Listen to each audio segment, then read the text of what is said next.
இன்னைக்கு ஈஸியாக காரக்குழம்பு எப்படி செய்யலான்னு பார்க்கலாம். இதுக்கு என்னென்ன தேவைன்னு பார்க்கலாம். இது வெந்தயம்,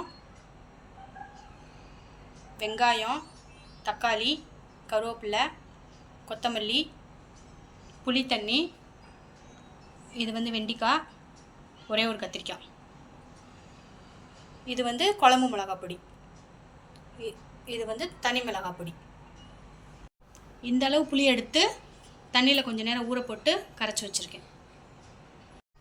இப்போ அதை எப்படி செய்யலான்னு பார்க்கலாம். கடாய் வச்சாச்சு. அதில் ஒரு 4 ஸ்பூன் ஆயில் ஊற்றிக்கலாம்.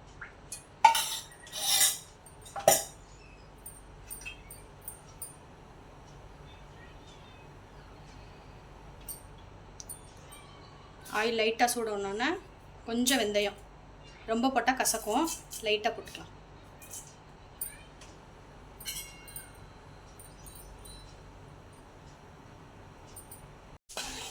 வெந்தயம் இந்த மாதிரி வெடிக்கட்டும்.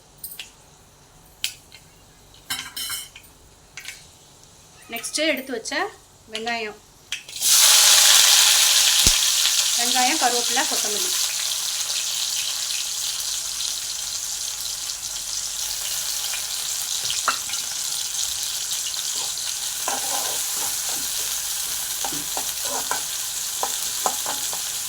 வெங்காயம் கண்ணாடி பதம் வந்தால் போதும். இப்போ வெங்காயம் வதங்கிடுச்சு, தக்காளி ஆட் பண்ணிக்கலாம்.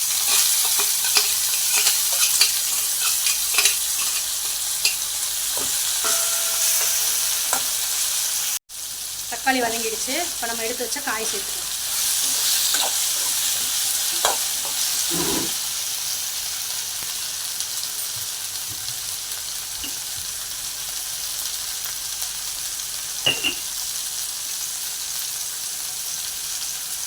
இந்த குழம்புக்கு தேவையான உப்பு போட்டுக்கலாம்.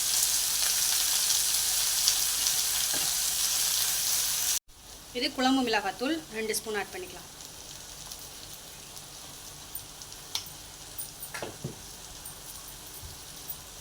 இது தனி மிளகாய்த்தூள், இதுவும் 2 ஸ்பூன் ஆட் பண்ணிக்கலாம்.